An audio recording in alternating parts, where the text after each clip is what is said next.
Halo semua, nama saya Maria Trisulistiani, tapi saya biasa disebut atau dipanggil Ria. Kalau nama di sosial medianya Ria Peppermoon. Saya adalah salah satu inisiator dari Gulali Festival. Jadi Gulali Festival ini adalah sebuah festival seni pertunjukan untuk penonton anak yang memang baru diinisiasi di saat pandemi ini gitu. Baru akan di launching segera di bulan Oktober tanggal 1 sampai 3 Oktober 2021 dan diinisiasi oleh Peppermoon Puppet Theater dan juga teman-teman dari Ayo Dongeng Indonesia. Jadi inisiatornya aslinya cuma 2 orang. Jadi aku dan Mas Aryo namanya, dia yang dari Ayo Dongeng Indonesia. Sebenarnya ini mimpi lama sih Mas. Jadi emang udah 5 tahunan kayaknya kami berdua tuh gelisah dengan kayaknya kenapa ya nggak ada seni pertunjukan untuk anak di Indonesia tuh masih jarang sekali gitu ya. Kita kalau tahu seni pertunjukan untuk anak itu pasti biasanya kalau nggak seni tradisi, ya anak-anak diminta untuk meniru satu dan lain hal, tapi kemudian mereka memang tujuannya adalah mereka mempelajari teknik gitu. Tapi kita kepengen bahwa ini anak-anak atau penonton itu tuh kan harus, kalau menurut kami sih sebaiknya prosesnya itu kan mereka dari melihat dulu, mengapresiasi dulu, baru mereka mempelajari teknik gitu ya. Sedangkan sajian untuk anak-anak dan keluarga aja tuh jarang banget di Indonesia gitu. Jadi emang skena seni pertunjukan untuk anak tuh emang susah deh dicari gitu Mas Ian di Indonesia gitu. Kemudian kami berpikir, karena Peppermoon sebenarnya kan Peppermoon Puppet Theater, saya sebagai founder Peppermoon gitu ngerasa memang karya kami tidak melulu untuk anak-anak gitu. Jadi memang banyak karya kami juga untuk penonton dewasa gitu. Tapi kayaknya kok penonton anak ini kok masih bolong ya. Teman-teman seniman tuh belum banyak yang tepuk dada bilang aku loh bikin karya pementasan untuk anak-anak gitu. Jadi kemudian kami bersepakat untuk menyuburkan ekosistem seni pertunjukan untuk anak, ya kayak kita harus memulainya justru dari membuat festivalnya terlebih dahulu gitu. Jadi kemudian kayaknya nih festivalnya nih kayak juga baru kayak ngobrolnya tuh baru banget sih Mas, kayak mungkin 3 bulan 4 bulan yang lalu gitu. Saya Zoom meeting sama saya, terus kita bilang let's do it gitu. Kita bikin festival ini jalan. Jadi emang agak keras kepala ya, dan agak-agak memang keturunan Bandung Bondowoso nih gitu. Jadi emang harus dibikin gitu dalam tempo yang sesingkat-singkatnya gitu. Dan dalam tempo yang sesingkat-singkatnya. Akhirnya kami memutuskan memang oke, kita akan jalan Gulali Festival di bulan Oktober tahun ini secara virtual gitu.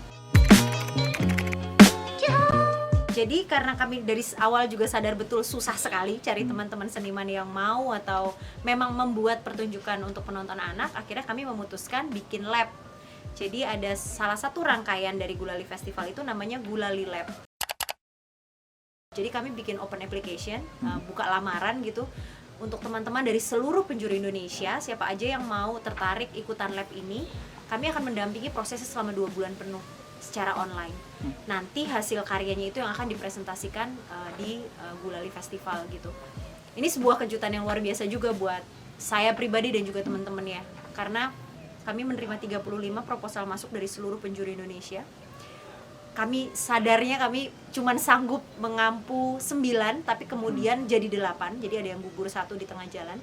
Jadi ada 8 kelompok seniman dari berbagai daerah di Indonesia. Itu yang bikin excited banget sih. Jadi ada yang dari Kalimantan, ada yang dari Pegunungan Molo di Flores, ada yang dari Bali, Jawa Barat. Jadi Pulau Jawa, ada yang dari Bali, ada dari mana-mana. Terus ya gitu, jadi prosesnya lumayan seru, bukan lumayan sih, emang seru banget gitu, karena kami bisa melihat perkembangan teman-teman yang berkarya di kota dan di daerah mereka masing-masing. Misalnya yang sangat berkesan sih, sebenarnya semua berkesan ya, cuman kayak salah satu kelompok nih yang dari Pegunungan Molo tuh mereka melibatkan satu kampung untuk bikin karya bersama gitu. Merinding, jadi kan kami juga nge-push gitu semua teman-teman peserta Gulali Lab nih, kalian tuh karya ini tuh bukan cuma disajikan virtual loh ya, ini harus bisa dipertontonkan offline gitu. Jadi penonton real itu juga akan bisa merasakan karya kalian. Jadi memang dari awal sudah kami dampingi untuk itu gitu. Jadi selain ada 8 kelompok seniman ini, ada beberapa seniman lain juga yang undangan. Ada yang dari Jepang juga, ada 2 kelompok dari Jepang, terus ada Peppermoon Puppet Theater juga perform, ada teman-teman Ayo Dongeng, dan ada beberapa teman lain juga gitu. Total ada 15 pertunjukan yang akan kami sajikan di bulan Oktober ini.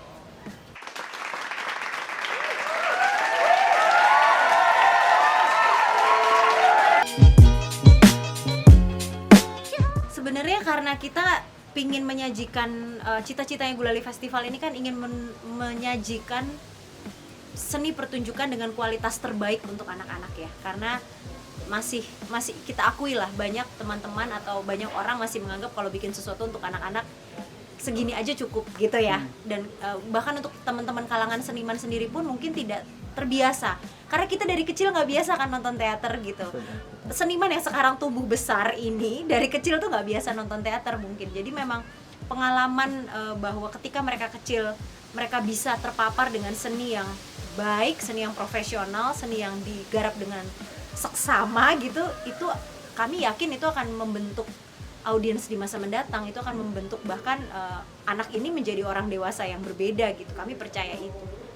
Jadi kejutannya ya sebenarnya kalau buat kami sendiri ketika kami menyajikan ini secara online diikuti oleh teman-teman seniman dari berbagai penjuru Indonesia, bahkan kita bisa melihat warna yang sangat berbeda yang kita bilang Indonesia itu apa sih gitu tuh beda-beda banget gitu dengan macam-macam gitu, dan dengan medium yang beragam. Jadi ada tari, ada teater, ada komunitas rumah hantu bikin pertunjukan buat anak-anak gitu. Ada itu tadi saya cerita ada teman-teman dari Palangkaraya, mereka bicara tentang hilangnya oa di hutan gitu. Ini yang menurut saya ini gila sih, ini seru banget gitu. Dan misalnya nih ada teman-teman yang dari Jepang gitu yang dia akan mementaskan satu karya tentang alive gitu ya. Mereka memang sepasang suami istri seniman eksperimental gitu. Terus mereka akan tampil live gitu di festival ini. Jadi mereka bikin pertunjukan live performance di Jepang yang akan di streaming langsung ke Gulali Festival juga gitu. Terus ada satu lagi kelompok seniman Jepang ini, dia sebenarnya kolaborasi Jepang Indonesia dan mereka base-nya sebenarnya wayang kulit, tapi kemudian untuk anak-anak gitu, terus pentasnya tentang hantu Jepang. Jadi ini lucu banget gitu. Jadi banyak keragaman yang kultur yang bisa kita lihat dan nikmati bersama sih di festival ini gitu. Jadi Gulali Festival ini akan berjalan di tanggal 1 sampai 3 Oktober. Teman-teman sudah bisa mulai melihat semua informasinya di Instagramnya Gulali Festival. Jadi ketik aja Gulali Festival di Instagram, itu ada akunnya di sana yang akan memberikan semua informasi tentang itu semua. Terus penyelenggaraannya lagi-lagi masih virtual, sebenarnya masih lewat online. Jadi kami dari Jogja akan mengoperasionalkan semuanya.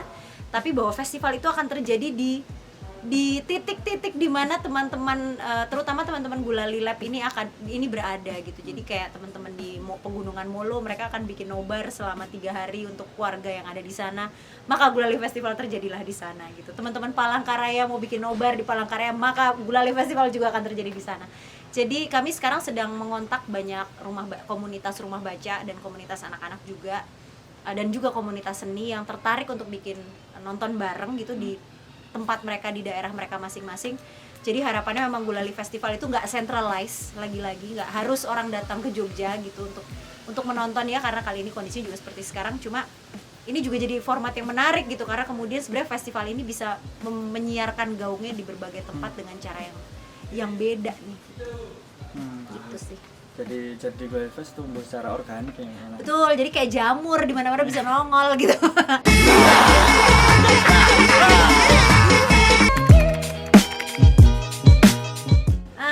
Mungkin bukan dongeng ya kalau aku kayaknya ya Mas, soalnya saya kalau disuruh dongeng di publik nggak grogi, dongengnya cuma bisa buat anakku kayaknya.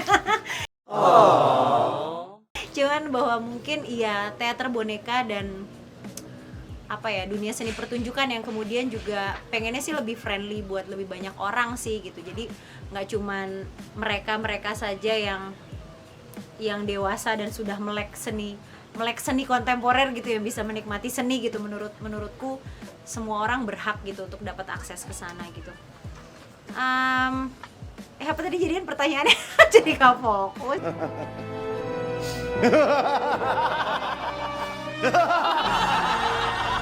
Susah anak-anak di mataku ya, susah anak-anak di mataku. Mereka adalah nomor 1 tuh, mereka penonton paling jujur. Jadi sebenarnya aslinya kalau menurut aku bikin pertunjukan buat anak-anak tuh adalah tugas yang paling sulit dibanding kita bikin pertunjukan untuk orang dewasa. Kenapa? Yaitu tadi karena mereka penonton paling jujur. Mereka kalau mereka nggak suka, mereka anggap itu tidak terlalu menarik gitu, ya mereka akan memperlihatkan reaksi yang saat itu juga terjadi gitu, kayak tiba-tiba tolah-toleh, tiba-tiba nangis, tiba-tiba guling-guling yang dia ngobrol sama temennya gitu.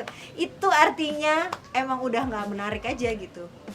Apa yang ada di depan dia nggak menarik. Jadi kalau kita dulu di sekolah ya sering dimarahin sama gurunya, kamu jangan ngobrol terus ya, berarti gurunya kurang menarik gitu sebenarnya kan. Jangan-jangan itu gitu. Nah, itu nomor satu. Terus yang kedua, mereka itu adalah penghadir dunia imajinasi tanpa batas gitu menurut aku ya. Jadi anak-anak itu adalah titik di mana mereka mereka bebas berimajinasi apapun. Dan kadang-kadang menurut saya sebagai orang dewasa kita masih harus perlu belajar tentang itu, karena ternyata semakin kita dewasa, imajinasi kita tuh jangan-jangan makin berhenti nih di titik tertentu. Karena apa? Karena tuntutan harian gitu, karena harus bayar kontrakan, harus bayar kos, harus bayar ina, bayar inu gitu kan. Imajinasi itu jadi stuck. Padahal sebenarnya imajinasi itu adalah titik pantik untuk kita bisa menyelesaikan banyak masalah gitu. Jadi menurut saya kita kayak masih harus terus berkaca dan mendengarkan bahkan suara anak-anak ini, karena ya sebenarnya ya they are our future gitu ya. Mereka adalah masa depan kita semua yang tinggal di bumi ini. Jadi kalau misalnya kita tidak mau mendengarkan suara mereka, ya artinya kita tidak mau menyiapkan hal baik untuk masa depan kita sebenarnya gitu.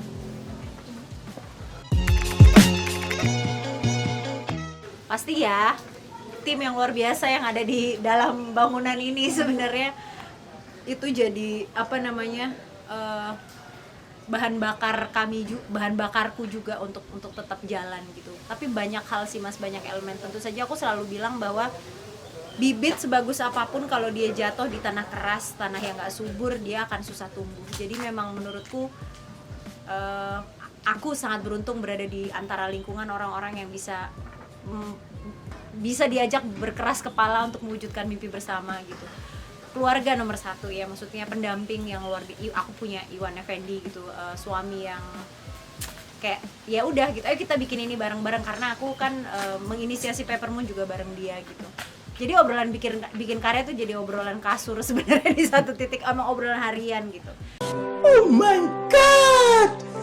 Wow! Dan terutama teman-teman di studio, selain mereka ada penonton yang luar biasa yang itu jadi alasan kami untuk selalu berkarya. Jadi setiap selesai pentas, setiap selesai bikin festival, selesai bikin acara, penonton datang dan menceritakan apa yang mereka rasakan. Itu menurutku adalah bahan bakar terbesar gitu. Jadi selagi mereka masih ada, ya kami akan terus jalan sih gitu.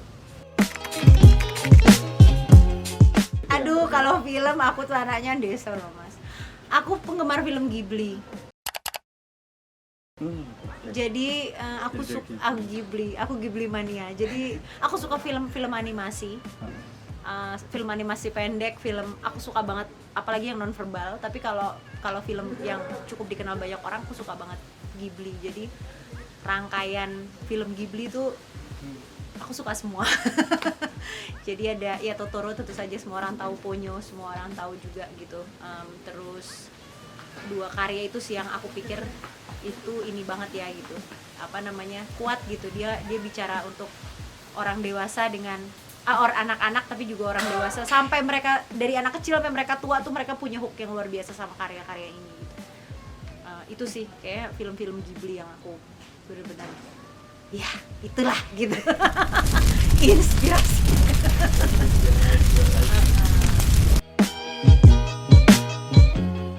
Aku butuh kayak dipancing berapa kali baru nongol biasanya sih. Gak cuman emang karena anak-anak Peppermoon itu kalau melucu sering tidak lucu ya sebenarnya kami di tim gitu. Ada satu sih yang ini nyebelin. Hewan apa yang sayang banget sama aku? Apa ya? Rambut tuh Mas Rani, sumpah. Hewan. Yang sayang sama aku, sayang banget sama aku, menerima aku apa adanya. Ayam, sapi, Salah. Ikan. Bisa aja. Ikan Effendi.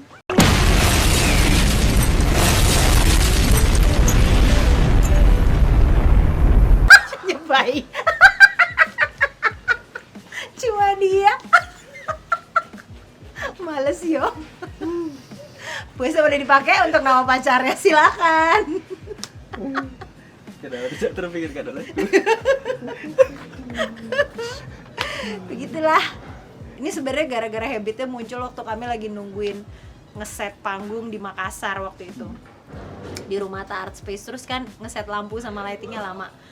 Gak ada TV, gak ada internet, gak ada apa gitu sih. Kita main apa ya, udah tebak-tebakan, ini yang paling muncul terakhir itu, terus kayak udah selesai. Ramutu lah. Rana Mas Liane. Siap. Kalau buat aku sih harapan ke depannya tuh seni pertunjukan tuh bisa lebih inklusif buat banyak pihak ya. Mereka yang orang-orang yang mungkin tidak terjamah, tidak terbayang gitu sebelumnya untuk bisa datang ke ruang-ruang seni pertunjukan tuh kemudian bisa merasa nyaman, bisa merasa diterima, bisa merasa bisa gitu datang ke tempat-tempat pertunjukan, ruang-ruang seni pertunjukan gitu. Jadi bahwa memang sih kalau di Jogja udah banyak banget ya kayak teman-teman bikin pertunjukan di kampung-kampung misalnya gitu. Tapi bahwa kemudian ada banyak segmen yang sebenarnya mereka belum begitu akrab gitu dengan seni pertunjukan di Jogja atau di Indonesia sendiri. Kalau di kasus saya sih ya saya berharap seni pertunjukan untuk anak-anak di Indonesia itu semakin subur, ekosistemnya semakin sehat gitu sehingga ya anak-anak kita, anak-anak di Indonesia, mereka yang akan tumbuh besar di tanah ini tahu gitu rasanya bagaimana seni itu benar-benar bisa membentuk rasa. Kalau memang seni itu bisa membentuk rasa, kenapa hal ini tidak diajarkan sejak dini kan sebenarnya kan gitu kan. Jadi semakin sedini mungkin anak-anak bisa merasakan seni, bisa mengalami seni, aku pikir ya mereka akan jadi tumbuh sebagai manusia dewasa yang lebih baik gitu. Aku sih percaya itu. Jadi semoga. Hai, saya Maria Trisulistiani. See you on Jogja City of Festivals. Let's create and collaborate.